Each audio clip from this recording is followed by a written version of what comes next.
ابھی ریکارڈنگ موقوف کر لیں تھوڑی دیر کے لیے.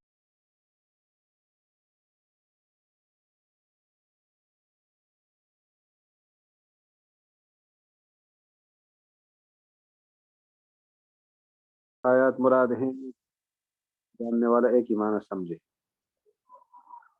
زبان سمجھنے والا زبان جاننے والا ایک معنی سمجھے وہ محکم ہوتا ہے. البتہ فہم سے مراد قدیم عرب کی سمجھ ہے، ہمارے زمانے کے محققین اور مدققین کی سمجھ مراد نہیں. آج کے دور میں تحقیق کے نام پر بال کی کھال اتارتے ہیں، تحقیق اور تدقیق میں گہرائی تک پہنچتے ہیں. یہ ایک لا علاج بیماری ہے، شاہ صاحب فرماتے ہیں. تو اس میں کسی نتیجے تک پہنچنے کی بجائے آدمی مزید الجھ جاتا ہے اور محکم چیزیں متشابہ ہو جاتی ہیں. تو محکم کے زبان جاننے والا جس سے ایک معنی سمجھتا ہو اور ایک ہی معنی نظر آتا ہو اس کو کہ اس کا ایک ہی ترجمہ ہے، دوسرا نہیں ہے. مثلا اقیم الصلاۃ کا جو زبان جاننے والا ایک ہی معنی جانتا ہے نماز قائم کرو، دوسرا اس کا کوئی ترجمہ نہیں ہو سکتا اس کی نظر میں. تو یہ محکم ہے. اور متشابہات جس میں ایک سے زیادہ معنی کا احتمال ہو، ایک سے زیادہ معنی کا احتمال ہو، یہ متشابہ اصولیین والا نہیں ہے. وہاں متشابہ بمقابلے محکم کے ہے، لیکن محکم کا معنی جس کا معنی واضح ہو اور متشابہ وہ ہے جس کا معنی واضح بالکل نہ ہو کسی صورت میں. یہاں پر انہوں نے چند مثالیں دی تھی متشابہ کی کہ ضمیروں کا مسئلہ ہے جی، ضمیر دو مرجعوں میں سے کسی ایک کی طرف لوٹنے کا احتمال رکھتا ہے. اسی طرح لفظ دو معنوں میں شریک ہے، لامستم النساء، قریب پر بھی عطف کا احتمال ہے اور بعید پر بھی. وامسحوا برؤوسکم وارجلکم کسرے کی صورت میں، یا عطف کا بھی احتمال ہے اور استیناف کا بھی. وما یعلم تأویلہ الا اللہ. اس کے بعد والراسخون کا عطف بھی محتمل احتمال رکھتا ہے، والراسخون کے واو عاطفہ ہے یا واو استیناف کے لیے. عطف ہوگا تو ترجمہ اور بنے گا، استیناف ہوگا تو معنی اور ہوگا. اس کے بعد کنایات کہ ایک حکم ثابت کرے لیکن بعینی ہی وہ مقصود نہ ہو، اس کا لازم مقصود ہو، لازم عقلی ہو یا لازم عادی ہو. لازم عقلی، لازم عادی. جیسے یداہ مبسوطتان، اس کے ہاتھ کشادہ ہیں، اس کا لازم یہ ہے کہ وہ سخی ہے. پھر آگے تصویر المعنی المراد بالصورت المحسوسہ. یہ جو یداہ مبسوطتان ہے نا، یہاں دو مثالیں انہوں نے دینی تھی، بلکہ دی ہیں، دو مثالیں دی ہیں، عظیم الرماد اور یداہ مبسوطتان. تو یہ جو پہلا ہے لزوم عادی ہے، جس کے گھر میں راکھ زیادہ ہو عادتاً ایسا ہوتا ہے کہ وہاں مہمان زیادہ آتے. اور یداہ مبسوطتان یہ عقلی لازم ہے کہ جو آدمی سخی زیادہ ہوگا اس کے ہاتھ کشادہ ہوں گے. عظیم الرماد مثال ہے، عظیم الرماد بہت زیادہ راکھ والا. یہ کیسے مہمان نوازی اس کو لازم ہے کہ ایک شخص کے گھر میں آگ زیادہ جلتی ہوگی تو اس کے گھر میں راکھ زیادہ ہوگی. تو کسی نے کہا جی اس کے گھر میں راکھ زیادہ ہے، لکڑیاں زیادہ جلاتا ہے اس لیے راکھ زیادہ ہے. لکڑیاں زیادہ کیوں جلاتا ہے کہ جی اس کے گھر میں آگ جلتی ہے بہت زیادہ. آگ بہت زیادہ کیوں جلتی ہے کہ کھانے زیادہ پکتے ہیں. کھانے زیادہ کیوں پکتے ہیں کہ مہمان نوازی، مہمان بہت آتے ہیں. مہمان اسی کے گھر میں کیوں بہت آتے ہیں کہ وہ سخی ہے. تو عظیم الرماد کے ساتھ لازم ہے سخاوت، اور یہ عادتاً ایسا ہے کیونکہ آج کے زمانے میں جہاں گیس کی دنیا ہے وہاں عظیم الرماد کا لفظ بہت کم کسی کو سمجھ آئے گا کہ راکھ کیا چیز ہوتی ہے اور اس کے زیادہ ہونے کا کیا مطلب. لیکن اس زمانے کی عادت کے مطابق یہ تھا، جہاں راکھ کا نظام یعنی لکڑیوں کے جلانے کا نظام تھا. اور بل یداہ مبسوطتان، ہاتھ اس کے کشادہ ہیں، اس سے لزوم عقلی اس کا جو ہے نا وہ سخاوت ہے. عقل یہ کہتی ہے کہ ہاتھ کا کشادہ ہونے کا اور کیا مطلب ہے سوائے اس سے کہ سخاوت. تو عظیم الرماد اور دوسرے نمبر پہ یداہ مبسوطتان. اس کے بعد انہوں نے کچھ مثالیں پیش کی ہیں کہ معنوی چیزوں کو حصی مثالوں سے سمجھانا، معنوی چیزوں کو حصی چیزوں سے حصی مثالوں سے سمجھانا۔ انہوں نے مثال دی تھی کہ اجرب علیہم بخیرک ورجلک، تو اس کی مثالیں آگے دی تھی نا، اجرب علیہم بخیرک ورجلک وغیرہ الفاظ قرآنی کی مثالیں دے کر عرف سے مثالیں دی۔ تو عرف سے ایک مثال یہ دی تھی کہ کسی آدمی کی بہادری بیان کرنا ہو تو بہادری کے معنی کو جو ایک مفہوم ہے حصی مثال سے سمجھائے،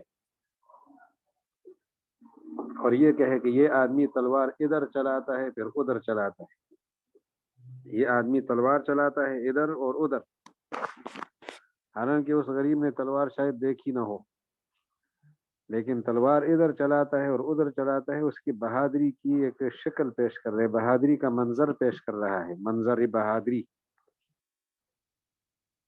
اسی طرح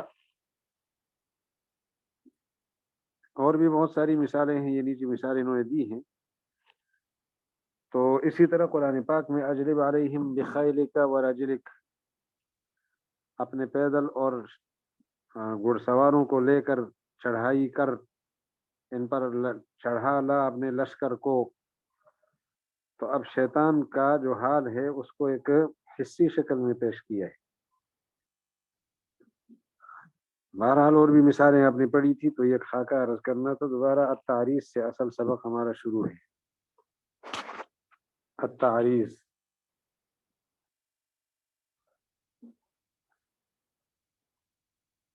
تعریض کا لغوی معنی ہوتا ہے صراحت نہ کرنا، گول مول بات کرنا، یہ تعریض ہے۔ ہمارے ہاں جو الفوز الکبیر میں حضرت نے تعریض لکھی ہے، اس کا کیا مفہوم مراد ہے؟ تعریض یہ ہے کہ اللہ تعالیٰ کوئی حکم عام یا حکم غیر مخصوص ذکر کرے، عام حکم ذکر کرے، غیر مخصوص حکم ذکر کرے۔ مخصوص یعنی میں آپ کو لکھ دیتا ہوں یہاں، یہ ہے غیر مخصوص، جو کوئی خاص قسم کا حکم نہ ہو، یعنی وہی عام کا یہ ترجمہ ہے، عام حکم ذکر کرے، اور مراد اس سے خاص شخص کی حالت کی طرف اشارہ ہو، خاص شخص کی حالت کی طرف اشارہ، یہ میں لکھ کے بھیج رہا ہوں آپ، اشارہ ہو کسی خاص شخص کی حالت کی طرف اشارہ ہو۔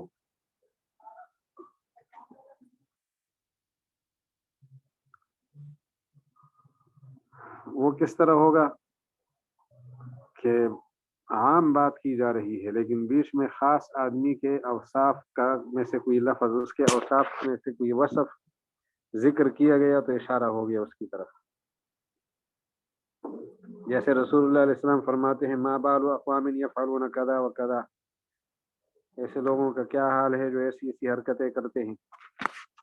نام نہیں لیا، عام بات کی، لیکن جس کی طرف تعریض تھی وہ سمجھ گیا کہ بات ہماری ہو رہی ہے۔ یا قرآن پاک کی آیت ہے حضرت زینب اور اس کے بھائی کا واقعہ، عرض کیا تھا ہم نے کہ حضرت زید بن حارثہ رضی اللہ عنہ، میں نام لکھ کے بھیجتا ہوں، زید بن حارثہ، یہ رسول اللہ علیہ السلام کے متبنہ تھے، پہلے متبنہ۔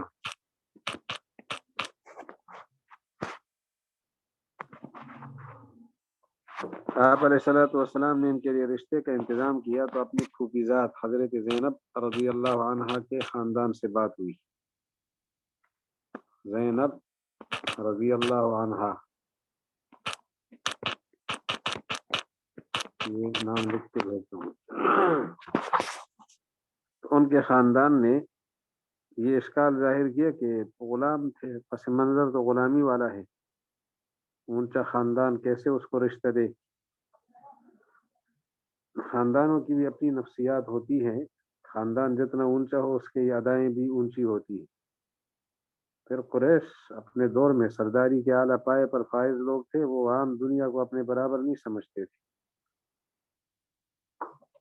تو رسول اللہ صلی اللہ علیہ وسلم کے مشورے کے حوالے سے یا حکم کے حوالے سے انہوں نے اپنی رائے پیش کی. اس پر یہ آیت اتری وما كان لمؤمن ولا مؤمنة اذا قضى الله ورسوله امرا ان يكون لهم الخيرة من امرهم. پیغمبر نے اور اللہ نے کوئی فیصلہ کیا تو لوگ اپنی رائے پر مسلط نہیں کر سکتے. اس میں اشارہ تھا حضرت زینب اور اس کے بھائی کے قصے کی طرف کہ آپ لوگ بھی اپنی مرضی نہیں مسلط کر سکتے. اب یہاں حضرت زینب کا نام نہیں ہے، اس کے بھائی کا تذکرہ نہیں ہے، عام بات کی گئی ہے، لیکن عام بات کے اندر اشارہ ایک خاص شخصیت کی حالت کی طرف ہے. اس کو کہتے ہیں تعریض. اب یہ تعریض بھی مشکلات القرآن میں سے، اگر آدمی کو پس منظر معلوم نہ ہو تو سمجھے گا نہیں کہ اس کے اندر کیا بات ہو رہی ہے. والتعریض اور تعریض ان یذکر اللہ تعالیٰ کہ اللہ تعالیٰ ذکر فرمائیں حکمن عامن عام حکم او منکرن یا غیر مخصوص حکم، نکرہ حکم، غیر مخصوص جو میں نے لکھا نکرہ متعین حکم نہ ہو. ویکون الغرض منہ الایماء الی حال رجل خاص، اور اس سے مقصود ہو ایک خاص آدمی کی حالت کی طرف. اب التنبیہ علی حال رجل معین، یا معین آدمی کی حالت پر تنبیہ مقصود ہو. ویأتی فی غضون الکلام بعض خصوصیات ذلک الرجل، ویأتی اور آ جائیں فی غضون ذلک الکلام، اس کلام کے ضمن میں، اس کلام کے درمیان میں کیا آ گئے؟ خصوصیات اس آدمی کے، بعض خصوصیات آ جائیں، بعض خصوصیات اس آدمی کے آ جائیں کلام کے بیچ میں. اب اچھا جی، اور وہ خصوصیات کیا کرے کہ اس مخاطب جو ہے نا، مخاطب یعرف المخاطب علیہ، مخاطب کو اس کے اوپر تعریف کرا دے، مخاطب کو پہچان کرا دے. اس کی بات عمومی ہو رہی ہے، کسی سے ہو رہی ہے، لیکن ایک آدمی کے خصوصی اوصاف ذکر کر کے مخاطب کو متوجہ کیا کہ آپ پہچان لو کہ کون ہے وہ، اس کی خصوصیات تو وہ جانتا ہوگا. تو فیغرق القاری فی الفکر فی مثل هذا الموضع، اس طرح کی جگہوں میں قاری صاحب بڑے حیران ہوتے ہیں. تو اس قصے کی پھر ضرورت پڑتی ہے کہ جو قصہ یہاں ہے شان نزول والا. پھر نبی علیہ السلام کا بھی اپنا عمل مبارک یہ تھا، کان النبی صلی اللہ علیہ وسلم اذا اراد ان ينکر علی شیء، نکیر فرمائے کسی پر، علی شخص، تو فرماتے تھے ما بال اقوام یفعلون کذا و کذا، لوگوں کو کیا ہو گیا ایسی ایسی حرکتیں کرتے. حرکت جاننے والے سمجھ جاتے کہ اشارہ ہماری طرف ہے. وفی قصۃ قوله تعالی ولا یأتل اولو الفضل منکم والسعة، یہ سورہ نور کی آیت ہے. حضرت ابو بکر صدیق رضی اللہ عنہ نے حضرت مصطح ابن اثاثہ رضی اللہ عنہ کا خرچہ بند کر دیا تھا، جو ان کے بھانجے تھے. تو خرچہ بند کرنے کی وجہ یہ بنی تھی کہ حضرت عائشہ رضی اللہ تعالی عنہا پر الزام لگانے والوں میں یہ بھی شامل ہو گئے تھے. حضرت صدیق اکبر کو تکلیف ہوئی، اس پر یہ آیت اتری. تو اس میں کسی کا نام نہیں ہے، عمومی خطاب ہے، لیکن حضرت صدیق اکبر کی بعض خصوصیات کی طرف اشارہ ہے کہ اولو الفضل بھی ہیں اور گنجائش بھی اللہ نے دی ہے، تو اس طرح کی قسمیں نہ کھائیں. تو یہاں بھی تعریض بأبی بکر الصدیق ففی هذه الصور ما لم يطلعوا على تلك القصة لا يدركون فهم المراد. ان جیسی صورتوں میں جب تک شان نزول معلوم نہ ہو، پورا قصہ معلوم نہ ہو اور اس پر مطلع نہ ہو مفسرین، تو کلام کے مضمون کو وہ سمجھیں گے نہیں، کلام کا مقصد، کلام کا مضمون نہیں سمجھ سکیں. فحوہ کا معنی مضمون. تو یہ آپ کے سامنے الباب الثانی مکمل ہو گیا. چونکہ 2 باب مکمل ہو گئے تو ہم چاہتے ہیں یہ جو دونوں باب ہیں آپ کے پاس، ہم نے ایک فائل بھیجی ہے، تو آپ اس کا نظارہ فرمائیں اور خلاصہ پیچھے سے ایک دفعہ دیکھ لیں. تو آگے اسی سسٹم کے ساتھ جو آپ کے پاس بھیجا ہے نا، اس میں سے پھر بقیہ الفاظ الکبیر پڑھیں گے، الباب الثانی ثالث بھی اور الباب الرابع بھی، اسی ترتیب کے ساتھ جو میں نے آپ کے پاس بھیجا ہے تو انشاءاللہ کم وقت میں کام زیادہ ہو جائے گا. بیچ میں ایک غیرحاضری بھی ہوئی تھی، اس کا بھی ازالہ ہو سکے گا. اس سے آپ بالکل شروع سے نکالیں اس کے فائل کو.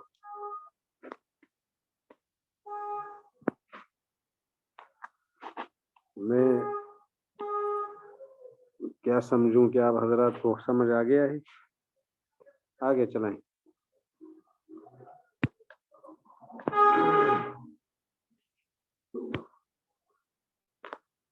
صفحہ نمبر 2 لے آئیں. یہ خطبۃ الکتاب، کتاب کے خطبے پر ایک نظر رکھیں. آپ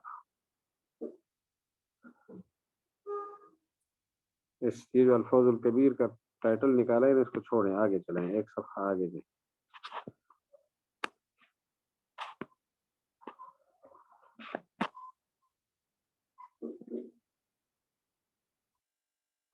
یہ جو صفحہ یہ سامنے ہے خطبۃ الکتاب، نظر آ رہا ہے سب کو؟ اس کو مکمل سکرین پہ نہیں لا سکتے کہ یہ کنارے ونارے سارے ختم ہو جائے اور سکرین مکمل ہو جائے؟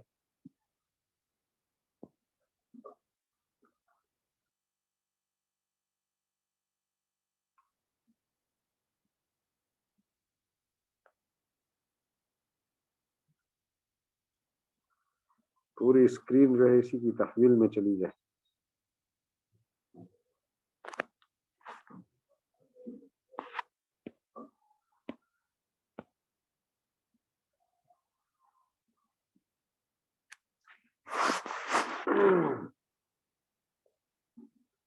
ہاں جی،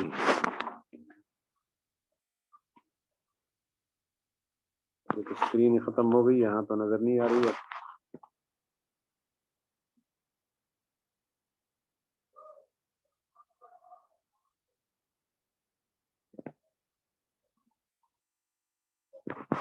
چلے رہنے دے، شاید اس ترتیب سے وہ سکرین مکمل نہیں ہو رہی. تو خطبۃ الکتاب، مقدمۃ الکتاب.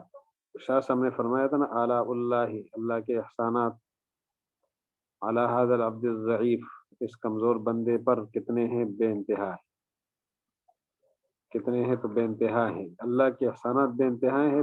سب سے بڑا احسان یہ ہے کہ اللہ تعالیٰ نے فہم قرآن کی توفیق دی، اور رسول اللہ علیہ السلام کے منن، منن کا معنی احسانات، اس کا ترجمہ بھی، وہ بھی اتنے زیادہ ہیں کہ وہ انتہا نہیں ہے. لیکن سب سے بڑا احسان محمد الرسول اللہ علیہ السلام کا یہ ہے کہ آپ نے قرآن پاک کی تبلیغ فرمائی ہے، صحابہ کو بھی فرمائی، پھر ان کے نتیجے میں آگے چلتا رہا اور مجھ تک یہ سلسلہ پہنچا. اگلا صفحہ نکالیں آپ، دوسرا صفحہ، اگلا اس کے بعد والا.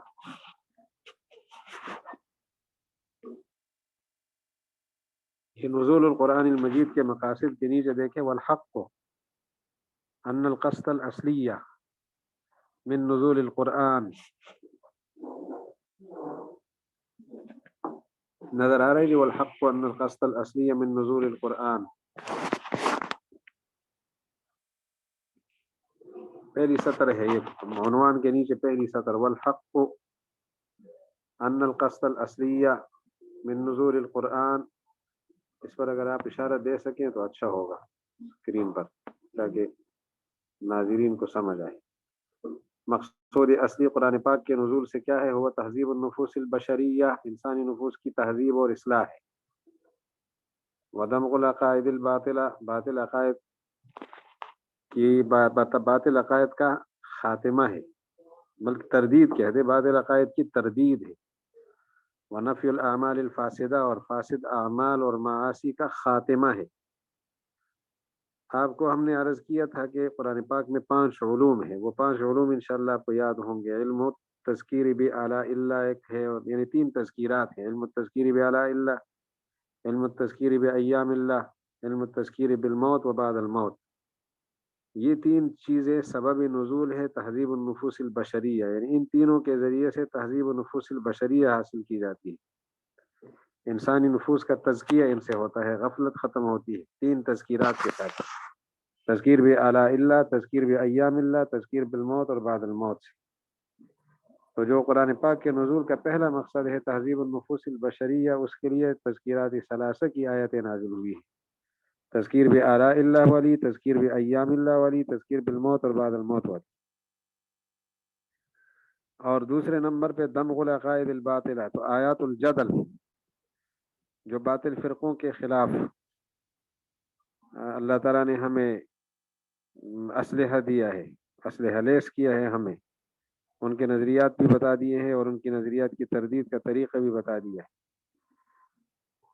خواہ وہ مشرک ہوں، وہ یہودی ہوں، عیسائی ہوں یا منافقین ہوں۔ تو وہ آیتیں ان کے نزول کا سبب وہ باطل عقائد ہیں، غلط عقائد کے خاتمے کے لیے وہ آیتیں اتری ہیں، آیات الجدل اتری ہیں باطل عقائد کے رد کے لیے۔ اور آیات الاحکام، آیات الاحکام یہ جو آپ دیکھ رہے ہیں نفی الاعمال الفاسدہ، اعمال فاسدہ کو ختم کرنے کے لیے، جتنے غلط اعمال تھے، مظالم تھے، ظلم اور جبر کے قوانین تھے، ان کا خاتمہ کرنے کے لیے اللہ تعالیٰ نے احکام کی آیتیں اتاری ہیں۔ تو 5 علوم کے ذریعے سے 3 مقاصد حاصل کیے جا رہے ہیں، 5 علوم 3 مقاصد۔ پہلا مقصد تہذیب النفوس البشریہ ہے، وہ آخری 3 علوم کے ذریعے سے۔ دوسرا مقصد دمغ العقائد الباطلہ آیات الجدل کے ذریعے سے، اور نفی الاعمال الفاسدہ وہ آیات الاحکام کے ذریعے سے۔ احکام آئیں گے تو فاسد اعمال ختم ہو جائیں گے، احکام پر عمل کریں گے فاسد عمل ختم، نماز آ گئی تو بے حیائی ختم ہو گئی اور بہت سارے اور گناہ کے کام ختم ہو گئے۔ اگلا صفحہ نکالیں ہم۔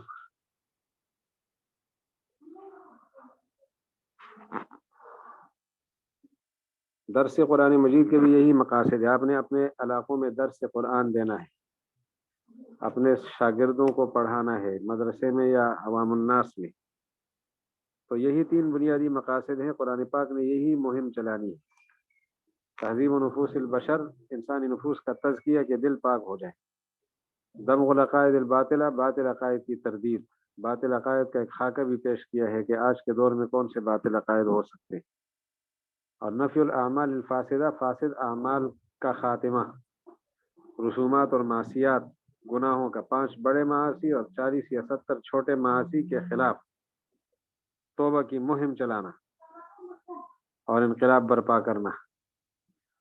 تو انشاءاللہ یہ 3 مقاصد یاد ہو گئے ہوں گے، جیسے نزول کے مقاصد ہے ویسے یہ درس قرآن کے بھی مقاصد۔ اگلا صفحہ نکالیں۔ قرآن پاک کے یعنی الفوز الکبیر کا خلاصہ، پہلے باب یہ 5 ابواب پر مشتمل ہے۔ الفوز الکبیر پہلا باب علوم 5 کا بیان ہے، وہی علم الاحکام، علم الجدل، تذکیر بآلاء اللہ، تذکیر بایام اللہ، تذکیر بالموت بعد الموت۔ علم الاحکام، علم الجدل، تذکیر بآلاء اللہ، تذکیر بایام اللہ، تذکیر بالموت، تذکیر بما بعد الموت، یہ 5 علوم۔ آپ نے یہ دیکھ لیا ہوگا قرآن مجید کی کوئی آیت ان 5 علوم سے باہر نہیں ہے، کوئی آیت، کوئی بھی آیت آپ اٹھائیں گے یا وہاں علم الاحکام اللہ حکم دیں گے، یا باطل عقائد کی تردید فرمائیں گے، مشرکین یا عیسائی یہودی اور اسی طرح منافقین ان کی تردید ہوگی، یا وہاں اللہ جل شانہ ہمیں کوئی شرعی حکم دیں گے، یا احسانات یاد دلائیں گے تاکہ ہم گناہ اور معاصی سے باز آ جائیں، یا جناب والا آخرت کا تذکرہ ہوگا، یا قصہ اور واقعہ ہوگا جس کے اندر بہت ساری عبرتیں ہوں گی، کوئی آیت ان 5 علوم سے باہر نہیں ہے۔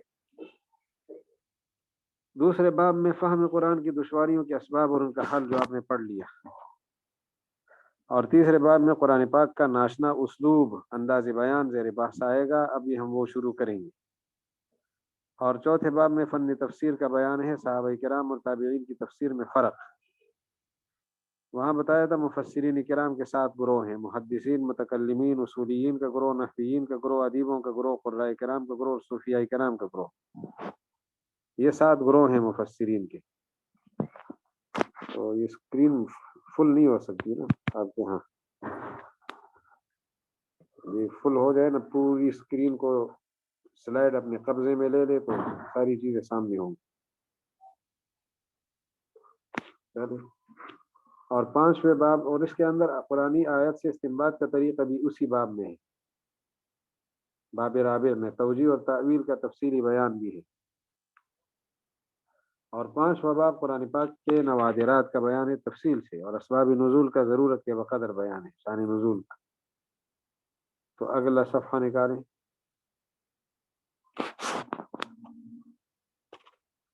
ہاں، یہ اس کی عربی عبارت ہے جو ابھی آپ نے خلاصہ سنا نا، 5 علوم، تو الفاظ الکبیر کی عربی عبارت ہے، وہ اپنی کتاب میں آپ دیکھ لیں گے۔ 5 علوم ہے پہلے، یعنی 5 بابوں کا خلاصہ، پہلے باب میں 5 علوم ہیں، دوسرے باب میں دشواریوں کے اسباب ہیں اور ان کا حل ہے، تیسرے باب میں اسلوب بدیع کا بیان ہے، چوتھے باب میں مفسرین کرام کے ساتھ گروہ اور صحابہ تابعین کی تفسیر میں فرق وغیرہ کا بیان ہے۔ آگے چلیں، اگلا صفحہ نکال۔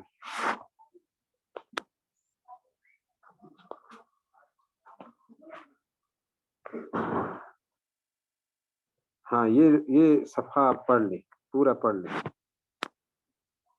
اس کو، یہ جو اوپر ہیڈنگ ہے اس کو اوپر کر لیں تاکہ نیچے صفحہ سامنے رہے۔ علم الاحکام، علم الجدل، علم التذکیر بآلاء اللہ، علم التذکیر بایام اللہ، اور علم التذکیر بالموت وما بعد الموت۔ علم الاحکام سے کیا مراد ہے؟ یہ یاد کرنے کی باتیں، 2 باتیں ہیں، ہماری ذمہ داری میں 2 کام شامل ہیں، حقوق اللہ اور حقوق العباد۔ حقوق اللہ، حقوق العباد، اس سے متعلق جو شرعی امور ہے اور ربانی ہدایات ہے، اس کا نام علم الاحکام ہے۔ ربانی ہدایات اور شرعی احکام، حقوق اللہ اور حقوق العباد سے متعلق۔ جدید دنیا کے جو تعلیمی ادارے ہیں ان کے نظریہ یہ دیا جاتا ہے، وہاں پر خاص طور پر اقوام متحدہ کا جو عالمی منشور ہے اور اس کا جو چارٹر ہے، اس سے یہ نظریہ ملتا ہے دنیا کو کہ دنیا کا مالک انسان ہے، اور انسان کا مالک اور کوئی نہیں ہے، انسان نے اپنے فیصلے خود کرنے، فائنل اتھارٹی اور سب سے اوپر کی شخصیت اور سب سے بالادست حیثیت اگر حاصل ہے تو صرف انسان کو حاصل ہے۔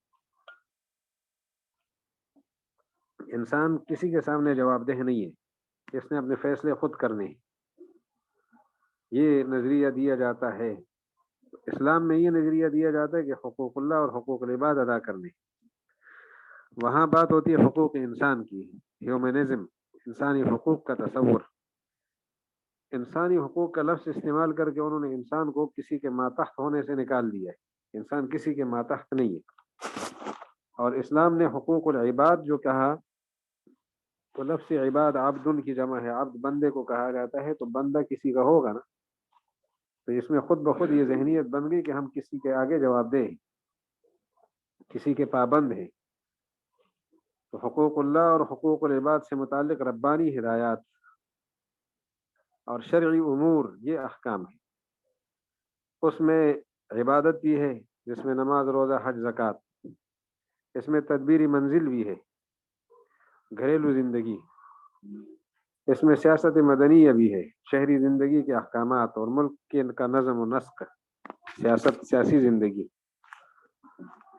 تو علم الاحکام میں حقوق اللہ اور حقوق العباد سے متعلق شرعی امور اور ربانی ہدایات ہیں، خواہ وہ عبادت سے متعلق ہو، خواہ تدبیری منزل سے متعلق ہو، سیاست سے متعلق ہو، معاشرت سے متعلق ہو۔ دوسرا علم، علم الجدل ہے، اس سے مراد باطل فرقوں سے بحث کرنا، ان کے خیالات کو رد کرنا۔ باطل فرقوں کے خیالات، 4 باطل فرقے ہیں، مشرکین، منافقین، یہود و نصارہ۔ تیسرا علم، علم التذکیر بآلاء اللہ ہے، اعلیٰ کا معنی نعمت اور احسانات کے ہیں۔ اس علم کا مطلب یہ ہے کہ اللہ تعالیٰ نے بہت سی آیتوں میں اپنے انعامات اور احسانات یاد دلا کر انسانوں کو نصیحت کی، احسانات یاد دلا کر نصیحت کرنا۔ اور تذکیر بایام اللہ، واقعات یہ بیان کر کے اس سے نصیحت کرنا، واقعات کے ذریعے سے نصیحت۔ ایام یوم ان کی جمع ہے، یوم کا معنی زمانہ ہوتا ہے، لیکن چونکہ واقعات بھی زمانے میں ہوئے ہیں تو اس سے اشارہ زمانے کے اندر رونما ہونے والے واقعات کی طرف۔ علم التذکیر بالموت وما بعد الموت، موت اور موت کے بعد کے حالات کے ذریعے سے نصیحت کرنا۔ اب ان علوم کی تفصیل کس کی ذمہ داری ہے؟ علم الاحکام قرآن پاک سے فقہاء کرام اس کی تشریح نکال کر پیش کریں گے۔ علم الجدل متکلمین حضرات، اور باقی جو تین ہے واعظ اور مذکرین اور نصیحت کرنے والے حضرات کی ذمہ داری۔ جی اگلا باب نکالیں، اگلا صفحہ۔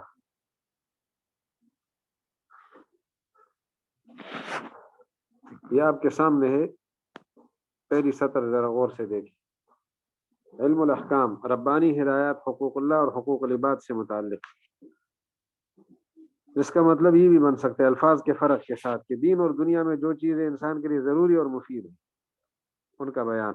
دین اور دنیا میں جو چیزیں انسان کے لیے مفید اور ضروری ہیں، کچھ چیزیں ضروری ہوں گی، کچھ مفید ہوں گی، صرف فائدہ دیں گی، ضروری نہیں ہوں گی، ان کا بیان جو ہے نا یہ علم الاحکام۔ دین اور دنیا میں کون سے کام آپ کے لیے ضروری ہیں اور کون سے کام آپ کے لیے مفید ہیں، جس میں فرض، واجب، سنت، مستحب، مباح ساری چیزیں آ جاتی ہیں۔ فرض ضروری ہے دین و دنیا میں، واجب ضروری ہے، سنت کہیں ضروری کہیں ضروری نہیں، اور مستحب اکثر ضروری نہیں ہے، مفید ضرور ہے، مفید سارے ہیں۔ نیز بندوں کے لیے جو چیزیں دنیا میں مضر ہیں، بعض بہت زیادہ مضر ہیں تو ان کے لیے حرام کا حکم آیا، بعض اس سے کم درجے کے مضر ہیں تو مکروہ کا عنوان آ گیا، لیکن مضر بہرحال ہیں۔ تو مضر کے ضرر کے درجے کو ملحوظ رکھ کر روکنا، ضرر کا جتنا درجہ ہے اس کے مطابق رکاوٹ ہے، ایک ہی لاٹھی سے سب کو نہیں ہنکایا جا رہا، جس کا ضرر زیادہ ہے روکنے کے لیے حکم جو ہے وہ بہت سخت ہے، ضرر کم ہے تو حکم کی نوعیت بھی ذرا نرم ہے۔ تو احکام کس کو کہتے ہیں؟ مفید اور مضر چیزوں کے متعلق اللہ تعالیٰ کے مفید اور مضر چیزوں کے متعلق جو ان کا بیان ہے نا، مفید چیزیں اور مضر چیزیں ان کا بیان۔ یہ چیزیں مضر ہیں لہذا بچیں، یہ چیزیں مفید ہیں لہذا کریں، یہ چیزیں ضروری ہیں لہذا کرنا پڑے گا۔ تو اب احکام کی وجہ یہ صورتیں بن گئی، واجب، سنت، مباح، مکروہ، حرام۔ واجب کے اندر فرض بھی آ جائے گا۔ اب وہ زندگی کے مختلف شعبوں سے متعلق ہے، عبادات کے نیچے ہم نے عبادات لکھا ہے، معاملات، گھریلو زندگی، تدبیری منزل کا معنی ہے گھریلو زندگی، سیاست مدنیہ، ملکی انتظامی معاملات، ملکی اور انتظامی معاملات کو سیاست مدنیہ کہتے ہیں، ملکی اور انتظامی معاملات، تھانہ وغیرہ، یہ سار کچہری وغیرہ۔ اگلا باب نکالیں، اگلا صفحہ۔ عبادت نام ہے تذلل اور انکسار اور افتقار کے آخری درجے کا، کہ انسان کا سر اس کے پاؤں کی سطح پر آ جائے، انسان اپنے سر کو اپنے پاؤں کی سطح کے برابر رکھ کے، جس کو سجدہ کہتے، اتنی عاجزی خدا کے علاوہ کسی اور کے آگے جائز نہیں ہے۔ اور فن معاملات کیا چیز ہے؟ شہری زندگی میں تبادلہ اشیاء، چیزوں کا تبادلہ ایک دوسرے کے ساتھ، تعاونی باہمی، ایک دوسرے کے ساتھ تعاون کرنا، اور ذرائع معاش کو وجود میں لانے سے بات کی جاتی ہے، ذرائع معاش، کمائی کے ذرائع۔ تدبیری منزل کیا چیز ہے؟ یہ احکام کی ذیل کی چیزیں ہیں کہ شہری زندگی میں خاندانی تعلقات کی نگہداشت کیسے ہوگی، خانگی زندگی میں، خاندانی زندگی میں، شہری زندگی میں نہیں، خاندانی زندگی میں۔ تدبیری منزل ایک خاندانی نظام، اور سیاست مدنی انتظامی مملکت، کسی ایک شہر یا ملک کے لوگوں کے درمیان ربط و تعلق کو محفوظ رکھنے کے طریقوں سے بحث کی جاتی ہے۔ تو کبیر جو آپ کے ہاتھ میں ہے نا کتاب، اس کے حاشیے سے یہ تفصیلات لی گئی ہیں، آپ اس کے حاشیے میں آپ کو پڑھائی تھی جب ہم وہاں چل رہے تھے۔ اگلا صفحہ دیکھیں، علم المخاصمہ یا علم الجدل، باطل فرقوں کے ساتھ جو گفتگو کی جاتی ہے۔ اس میں کون کون سے فرقے ہیں؟ مشرکین، یہود، نصارہ اور منافقین۔ جدل کے دو طریقے ہیں، یہ بھی یاد رکھنے کی بات ہے۔ باطل کا عقیدہ بیان کرنا، باطل کے عقیدے سے متعلق تین باتیں ہوتی ہیں، ایک یہ کہ یہ عقیدہ غلط ہے، دوسرا یہ بتا دیتے ہیں کہ یہ بہت قبیح عقیدہ ہے اور اللہ کی طرف سے نہیں ہے۔ جدل کا دوسرا طریقہ یہ ہے کہ ان کا توڑ پیش کرے دلائل کے ساتھ، دلائل برہانیہ کے ساتھ یا دلائل خطابیہ کے ساتھ۔ دلائل برہانیہ جو یقینی دلیل ہو، مسلم ہو، سب کو ماننا پڑے، اور برہانی یہ کہ مقبول عام مقدمات سے مرکب ہو، مقبول عام۔ اس کے بعد ہم نے بتایا تھا آپ کو عقائد ملت ابراہیمی، یہ مشرکین کے عقائد تھے، لیکن اکثریت اس سے محروم تھی۔ یہ آپ کے سامنے ہے۔ دنیا بنانے والے ثانی حقیقی صرف اللہ ہے، دنیا کو صرف اللہ نے بنایا ہے، یہ تمام مشرکین مانتے تھے۔ آسمان زمین کو پیدا کرنے والا صرف اللہ ہے، بڑے بڑے حوادث اور واقعات کا وقوع اسی کی طرف سے ہے۔ رسولوں کی بعثت برحق ہے، اللہ تعالیٰ پیغمبر بھیجتے ہیں، جزا اور سزا کا نفاذ، بندوں کے اعمال کا حساب برحق ہے۔ بڑے بڑے حالات کا تقدیر میں ہونا، ان کے واقع ہونے کا وقت خدا ہی کو معلوم ہے۔ تقدیر، فرشتے خدا کے مقرب اور واجب التعظیم بندے ہیں۔ یہ سب باتیں مشرکین مکہ کے اشعار میں ملتی تھی اور آج بھی ملتی ہے، لیکن عام لوگ ان عقائد سے دور ہو گئے تھے اور گمراہی میں پڑے ہوئے تھے۔ اگلا صفحہ نکالیں۔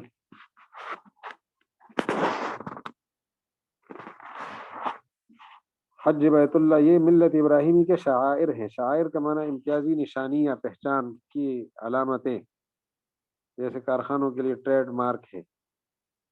تو حج بیت اللہ، استقبال قبلہ، غسل جنابت، ختنہ، خصال فطرت، اشہر حرم کی حرمت، مسجد حرام کی تعظیم، نسبی اور رضائی رشتوں کا احترام، ذبح کرنا، نحر کرنا، ذبح اور نحر کے ذریعے سے اللہ کی رضا جوئی، لیکن عام لوگ وہی گمراہی میں تھے۔ آگے شرائع ابراہیمی، شرائع کا معنی احکامات، جو کرنا ہے۔ کرنا کیا ہے؟ یہ آپ کے سامنے چیزیں ہیں: وضو، نماز، روزہ، صدقہ خیرات، پریشان حال کی مدد، صلہ رحمی وغیرہ۔ آخری پیراگراف دیکھے، لیکن عام مشرکین کا حال یہ تھا کہ اچھے اعمال کا ان کی زندگیوں میں کوئی وجود نہیں رہا تھا، نفس و شیطان کی پیروی میں سارے برے اعمال کرتے تھے۔ یہ اگلے صفحے کی طرف جائیں۔ یہ تین چیزیں آپ نے پڑھی، ملت ابراہیمی کے شرائع، شعائر، عقائد۔ لیکن مشرکین میں کیا چیز آ گئی تھی؟ تھے تو ملت ابراہیمی سے وابستہ لوگ، لیکن گمراہیاں کون سی تھی؟ تو اگلے صفحے میں یہ آپ کو نظر آ رہا ہے۔ شرک ان کی گمراہی نمبر 1، تشبیہ گمراہی نمبر 2، تحریف، انکار آخرت، محمد الرسول اللہ کی نبوت کو بعید از قیاس سمجھنا کہ آپ علیہ السلام کیسے رسول ہو سکتے، استبعاد رسالت محمدی۔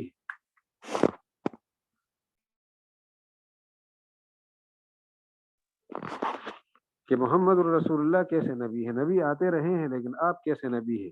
اور 2 وجہ سے نبی علیہ السلام کی نبوت کو سمجھنے سے قاصر تھے۔ وہ وجہ آگے اگلے صفحے میں ہم نے درج کی ہے۔ اس کے علاوہ من گھڑت باتوں کو دین میں داخل کیا تھا، اس کو افتراء علی اللہ کہتے ہیں۔ افتراء، ومن اظلم ممن افترا علی اللہ کذبا، افتراء علی اللہ، من گھڑت چیزیں دین میں داخل کر دینا، خود سے بنا کر دین میں شامل کر لی گئی، یہ بھی دین ہے، یہ بھی ان کی گمراہی تھی۔ اعمال قبیحہ میں بے باکی اور عبادات کو ملیامیٹ کرنا، عبادت کی شکل ہی بگاڑ دی، غیروں کے لیے عبادت ہو رہی ہے، اللہ تعالیٰ کی عبادت غیر کے سامنے، اور جو اللہ کی طرف سے عبادتیں تھی وہ تو رہی نہیں بالکل۔ تو یہ ہے مشرکین کی گمراہیاں، یہ گن لیں کتنی ہے اور مجھے تعداد بتا دیں، یہاں کتنی تعداد درج ہے۔ صفحہ نمبر 15 ہے۔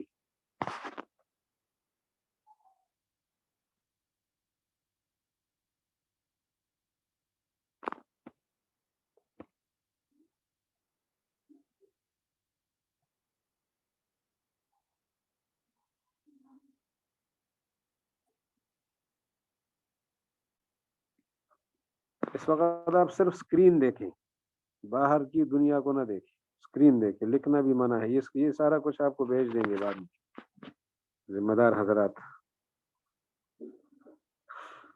اس سے جو ہے نا فائدہ اٹھائیں، بلکہ اس کو تنقیدی نظر سے دیکھیں، اگر اس میں ترمیم و اضافے کی ضرورت ہو وہ بتا دیں تاکہ ہم کریں ترمیم و اضافہ۔ شرک، تشبیہ، تحریف، انکار آخرت، استبعاد رسالت محمدی، اس کا تعارف کراتے ہیں کہ یہ جو 8 گمراہیاں آپ نے لکھی ہیں نا کہ 8 گمراہیاں تھیں، ان کا تعارف لکھتے ہیں اگلے صفحے پر۔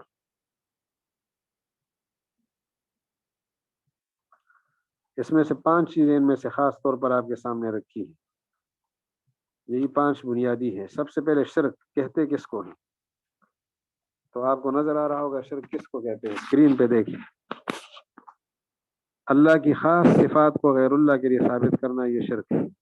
مشرکین مکہ کا شرک ذاتی نہیں تھا، اللہ کی ذات میں کسی کو شریک نہیں کرتے تھے، ابھی آپ نے پڑھ لیا نا پیچھے، بڑی بڑی چیزوں کو اللہ ہی کی مخلوق سمجھتے تھے۔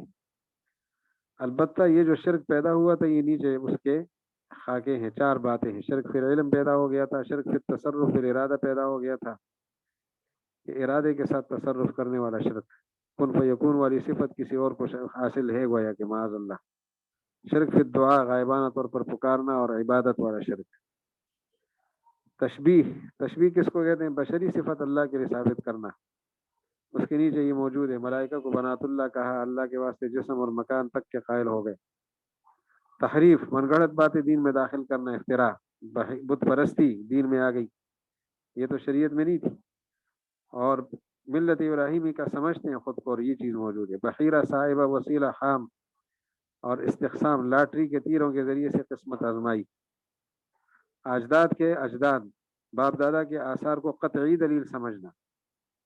عامر ابن لحی کا جو کردار ہے نا، وہ تو اشارہ یہاں ہم نے دیا ہے کہ بت پرستی اس کے ہاتھوں آئی تھی، اور باقی گمراہی ہے۔ آخرت کا انکار، ان ہی الا حیاتنا الدنیا وما نحن بمبعوثین، ہم تو زندہ نہیں ہوں گے، بس دنیا ہی کی زندگی بس زندگی ہے۔ رسالت محمدی کو بعید از قیاس سمجھنا، دو وجہ سے نبی علیہ السلام کی رسالت کے قائل نہیں ہو رہے تھے۔ ایک یہ کہ پیغمبر بشری صفات میں ہے، بشری حجاب میں، تو بشری صفات کا جو حجاب ہے نا، ان کو سمجھ نہیں آ رہا تھا کہ ایک انسان ہو کر کیسے پیغمبر ہو سکتا ہے، بشری صفات کا حجاب۔ اور دوسری وجہ نبوت اور پیغمبری کی حکمت سے واقف نہیں ہے۔ مطالبے اس لیے الٹے سیدھے کر رہے ہیں کہ آپ یہاں نہر چلاؤ، اس پہاڑ کو یہاں سے ہٹاؤ، پہاڑ آسمان کو دو ٹکڑے کر دو، بس یہ بڑی بڑی بات ہے۔ تو یہ پیغمبر کے بھیجنے کے یہ مقاصد نہیں ہوتے، پیغمبر ہدایت دینے کے لیے آتا ہے۔ تو اب جب فرمائشی معجزات پورے نہ ہوتے تو اعتراض کرتے کہ آپ نبی ہیں اور ہماری فرمائشیں پوری نہیں کر سکتے۔ اور بشری صفات کا حجاب، کھانا آپ کھاتے ہیں، کھانا ہم کھاتے ہیں، ضروریات آپ کی ہیں، ضروریات ہماری ہیں، تو آپ کیسے نبی ہیں معاذ اللہ۔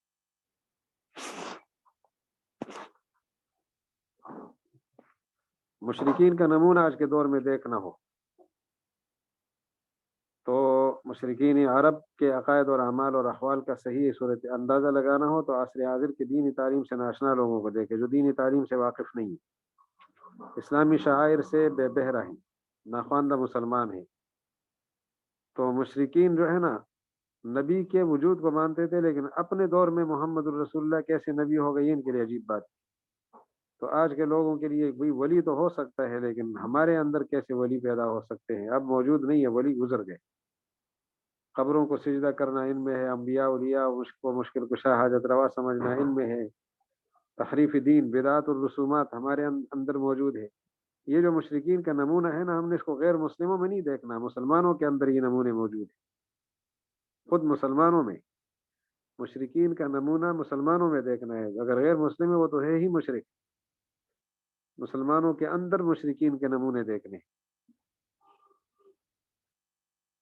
آگے مشرکین کی صورتحال کا دور حاضر میں مشاہدہ، یہ اسی کا دوبارہ ایک تعارف ہے۔ یہ جو آپ نے پڑھ لی نا، یعنی جو گزشتہ سلائیڈ آپ نے دیکھی، اگلی سلائیڈ میں وہی بات ہے، ذرا تفصیل سے ہے، اور جہاں سے ہم نے لی ہے اس کا آخر میں حوالہ موجود ہے۔ کیا مشرکین کی صحیح صورتحال دیکھنا چاہیں تو ان کو دیکھ لیں، یہ نیچے پوری تفصیل ہے۔ تو بہرحال شرک، تشبیہ، تحریف کا رد قرآن پاک نے کس طرح کیا ہے؟ شرک کا رد کیا ہے، تشبیہ کا رد کیا ہے، تو اس کی تین شکلیں ہیں۔ شرک اور تشبیہ کے رد کی تین شکلیں، اور تحریف کا رد جو ہے وہ نیچے لکھا ہے۔ ایک یہ کہ ان سے پوچھا جائے نا، دلیل دو، تم شرک کرتے اس پر دلیل دو، تشبیہ دیتے اس پر دلیل دو، باپ دادا کے طریقے دلیل نہیں ہے۔ پھر جن کو تم معبود سمجھتے ہو وہ خدا کے ساتھ ان کا کیا جوڑ ہے، وہ خدا کے کیسے ہم جنس ہو سکتے؟ اور ساتھ تیسرے نمبر پہ یہ بتا دو کہ تمام انبیاء توحید کے قائل تھے۔ تشبیہ میں یہ ہے جس چیز کی نسبت اپنی طرف کرتے ہوئے شرماتے ہو، خدا کے لیے اس کا ثبوت کیسے پیش کرتے ہو؟ اور تحریف کا رد اس طرح کے جو نظریات یہ تحریفیہ ہے، محرف نظریات، یہ انبیاء نے نہیں دیے، غیر معصوم لوگوں کی ایجاد ہے، یہ بتایا جائے۔ انکار آخرت اور انکار رسالت کا رد۔ انکار آخرت کا رد اس طرح کرنا ہے، قرآن پاک نے کیا ہے، جو ہمیں طریقہ بتایا ہے کہ حشر نشر کے مختلف نمونے پیش کیے جائیں۔ تو نمونے پیش کیے ہیں کہ قیامت کیسے آئے گی۔ آخرت کا بیان تمام آسمانی کتابوں میں موجود ہے، اس کا حوالہ دیا ہے، تو مسلمہ حقیقت ہے۔ اس کے ساتھ انکار رسالت کا رد، وہی پرانے نبیوں کو تم بھی مانتے ہو تو اسی طرح یہ پیغمبر ہے، پھر نبوت کی حقیقت، حکمت، عصمت، وحی کو بیان کیا جائے اور جتنے اعتراضات نبوت پر اور ان کا جواب دیا جائے۔ یہ کام قرآن پاک نے کیا ہے۔ یہودیت کا تعارف، اگلا صفحہ دیکھ لیں۔ میرا خیال یہ ہے کہ میں یہ تعارف کراؤں، اس سے بہتر ایک اور بات ذہن میں آ رہی ہے آپ، یہ جو سلائیڈز ہیں آپ تک پہنچ جائیں اور اگلے لیکچر تک آپ اس پوری سلائیڈز کا مطالعہ کر لیں، تو جو کہیں مشکل جگہ ہو یا کوئی بات سمجھنی ہو تو آپ حکم دے دیں گے، اس موقع پر ہم پھر مذاکرہ کر لیں گے۔ تو باب ثالث اور رابع بھی خلاصہ اور خاکہ ہم نے پیش کیا ہے، اس کو ایک نظر سے دیکھ لیں آپ، لیکن یہ جو پہلے دونوں باب ہیں ان کو تفصیل سے جس طرح لکھا ہے اس طرح دیکھ کتاب کے ساتھ موازنہ بھی کر لیں۔ تو اگر یہ بات مجھے جو سوجی اس وقت مناسب ہے تو اسی پر روک لیتے ہیں، البتہ کوئی سوال ذہن میں ہو تو وہ کر سکتے ہیں۔ اس سلائیڈز کو جب دیکھ لیں گے نا تو ایک خاکہ آپ کے سامنے ہوگا۔ میں نے یہ عرض کیا نا کہ یہ جو آپ کے سامنے سلائیڈز ہیں جو اسکرین پہ آپ چلا رہے ہیں، یہ تمام شرکاء تک پہنچ جائیں تو ان کے پاس وسائل تو ہوں گے، اس کا مطالعہ کر سکیں گے اگلے ہفتے تک، اگلے اتوار تک تمام سلائیڈز کا مطالعہ کر لیے، جتنے صفحات ہیں سارے دیکھ لیں۔ پہلے دونوں باب تو بالاستیاب دیکھیں، آخری دونوں باب جو ہے نا وہ ایک جائزے کے طور پہ دیکھ لیں۔ تو ایک یہ کہ جو چیز سمجھ میں نہ آئی ہو، پوچھنا ہو، سمجھ انشاءاللہ آپ کو آئی ہے، ایسی کوئی بات نہیں ہے، لیکن پوچھنا ہو، کوئی اس پر مذاکرہ کرنا ہو تو اگلی نشست میں کر لیں گے۔ اگر یہ بات مناسب ہے تو پھر کوئی اور بات کر لیتے ہیں، اس کو موقوف کر دیں۔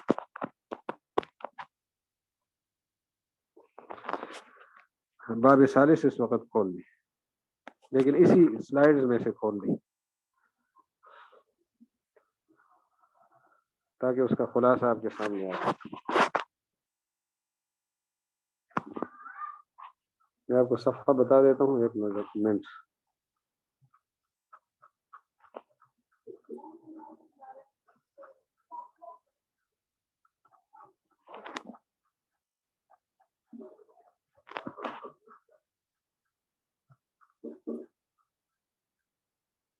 باب ثالث کا میرے پاس صفحہ ہے 50واں صفحہ، صفحہ نمبر 50 یہ ہے الباب الثالث، قرآن پاک کے اسلوب بدیع پر بحث، ناشنا انداز بیان۔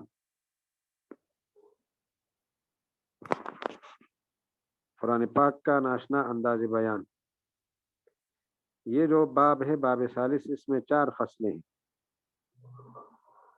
پہلی فصل قرآن پاک کی ترتیب، قرآن مجید کی ترتیب کس طرح ہے، اس پر بات ہوگی۔ ترتیب القرآن الکریم اور سورتوں کا اسلوب، سورتوں کا جو انداز بیان ہے وہ تفصیل سے بیان ہوگا۔ دوسرے نمبر پہ دوسری فصل میں سورتوں کی آیات کی طرف تقسیم اور ان کا ناشنا انداز بیان بھی ساتھ ساتھ۔ تیسری فصل میں علوم خمسہ کا بیان۔ علوم خمسہ کا بیان دراصل نہیں ہے، علوم خمسہ کے حوالے سے ایک اشکال کا جواب ہے کہ قرآن پاک میں یہ 5 علوم ترتیب کے ساتھ کیوں نہیں ہے اور پھر بار بار کیوں ہے۔ تکرار بھی بہت ہے، علم التذکیر بایام اللہ ایک رکوع میں کئی دفعہ آ جاتا ہے، تذکیر باعلی اللہ بار بار آ رہا ہے، تو ایک علم مکمل کر کے دوسرا علم اگر پڑھا دیا جاتا تو اس میں سہولت ہوتی، ایسا کیوں نہیں ہے۔ اس پر مزیدار بات کی ہے انہوں نے۔ اور چوتھی فصل میں قرآن پاک معجز کلام ہے، تو کس حوالے سے معجز ہے؟ اعجاز کی وجوہ کا بیان، اعجاز قرآنی کا بیان۔ تو یہ 4 فصلیں ہیں بابی ثالث کے اندر۔ تو آپ دیکھ لیں کہ یہ کتنی ضروری فصلیں ہیں۔ آپ کیا سمجھتے ہیں اس میں کون سی چیز ہے جو بیکار ہے؟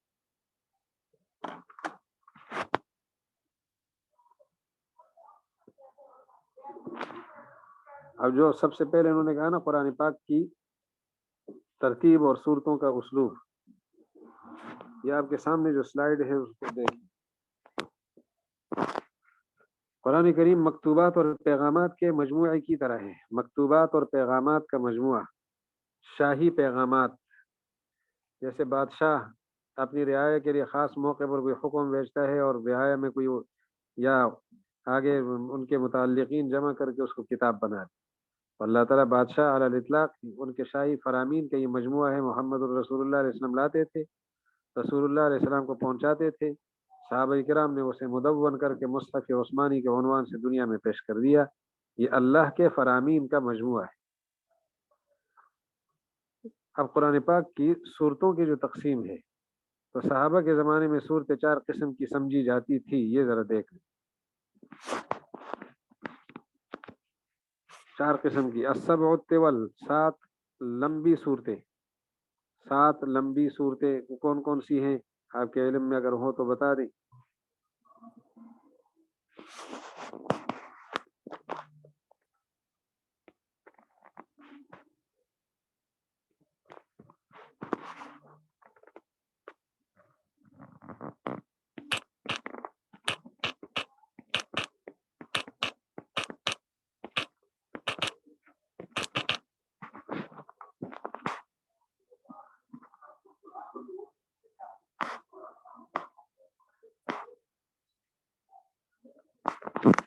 کسی کے ذہن میں ہے یا نہیں ہے تو میں بتا دوں۔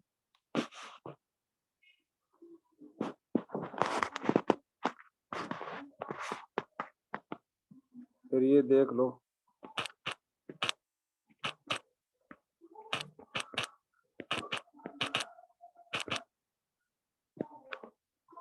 بقرہ تھا، سورہ انفال نہیں ہے، سورہ توبہ اس کے ساتھ ہے، سورہ توبہ، بقرہ، آل عمران، نساء، مائدہ، اعراف، انفال، توبہ۔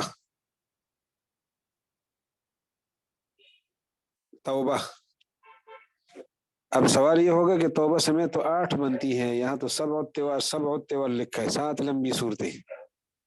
تو دراصل سورہ انفال اور توبہ کو ایک صورت سمجھا گیا ہے، اس تناظر میں ان کو 7 صورتوں میں شمار کیا گیا کہ سورہ بقرہ، توبہ اور انفال درمیان میں بسم اللہ نہیں ہے، اور اس کے بعد ہیں وہ صورتیں جو میعون ہے، 100 یا اس سے زیادہ آیات پر مشتمل، 100 یا اس سے زیادہ ہے، 100 اور ان سے کم ہو تو مثانی ہے، اور جو مثانی سے بھی کم آیات پر مشتمل ہو وہ مفصل کہلاتی ہے۔ پھر ان کی 3 قسمیں ہیں، طوال مفصل، اوساط مفصل، قصار مفصل۔ تو بادشاہوں کے خطوط اور فرامین اور قرآن کی صورتوں میں کافی مناسبت پائی جاتی ہے۔ صورتوں کا اسلوب بھی اسی طرح کا ہے، ناشنا جیسے بادشاہ کے خط کے ابتدا میں تمہید ہوتی ہے، اختتام پر کبھی دھمکی کبھی ترغیب، تو اسی طرح قرآن پاک میں فہمی قرآن کا طالب علم سمجھتا ہے کہ اللہ تعالیٰ علی الاطلاق بادشاہ ہے، اور اس بادشاہ کے کلام میں بھی بادشاہی کا جو تأثر ہے وہ پوری طرح موجود ہے۔ اگلے صفحے میں قرآن پاک کا جو اسلوب ہے سانس کے پھیلاؤ وغیرہ کے حوالے سے، قرآن پاک کے الفاظ اشعار ہیں یا نظم نہیں ہے تو نثر ہیں، کس طرح ہے، اس پر انہوں نے بحث کی ہے، لیکن چونکہ 9 بج گئے تو یہ بات یہاں مکمل نہیں ہو سکے گی۔ یہ جو سلائیڈز آپ کو بھیجی ہے نا سبق، اس میں سے نہیں ہوگا، یہ تو ایک خاکہ آپ کے سامنے بھیجا ہے، اصل تو کتاب ہی پڑھیں گے، لیکن یہ آپ کے لیے سمجھ لیں ہوم ورک کے طور پر ایک خاکہ ہے، آپ اس کو تفصیل سے دیکھیں، اور اس اگلے اتوار تک تو اتنا دیکھیں کہ اس میں کون سی چیز نامکمل ہے اس کو مکمل کر لیا جائے، کون سی چیز ادھوری ہے جسے ہم مکمل کریں۔ ہمارے ہاں ایک محاضرہ تھا گزشتہ جمعرات کو طلباء اور علماء کے لیے، تو اس کے لیے یہ تیار کیا تھا آخر میں تاریخ بھی ہم نے لکھی ہے کہ کب سے کب تک تیار ہوا، اسے آپ دیکھ لیں کون سی چیز نامکمل ہے جسے مکمل کرے، کس چیز میں الجھن زیادہ ہے جس کو واضح کر دی، اور حوالے اس میں شامل نہیں ہے کہ کہاں کہاں سے ہم نے مدد لی، وہ کام چونکہ ادھورا تھا اس میں بعد میں شامل کریں گے۔ تو آپ نے یہ دیکھنا ہے، اور تیسرے باب سے انشاءاللہ اگلے اتوار سے شروع کریں گے۔ ترتیب یہ رکھیں گے کہ مثلا ہم 50 منٹ اپنا سبق پڑھیں اور 10 منٹ اس کو دے دیں، اس میں سے جو ہے نا یا آدھا کریں۔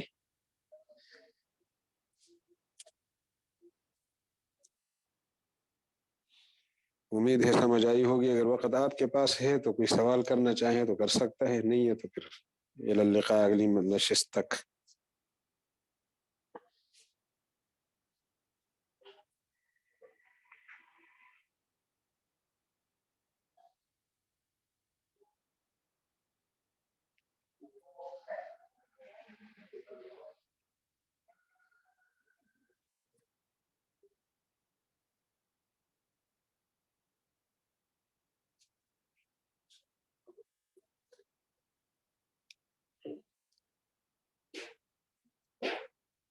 السلام علیکم ورحمۃ اللہ وبرکاتہ۔ تو یہ جو ایڈمن حضرات ہیں نا، یہ فائل پھر تمام متعلقین کو بھیج دے، باہر کسی کو نہ دے، اپنے متعلقین تک رہے۔ جب اس کا معیار مضبوط ہو جائے پھر آگے نشر کرنے میں حرج نہیں ہوگا، فی الحال ذرا اس میں ہے سو کم کمزوریاں ہوں گی۔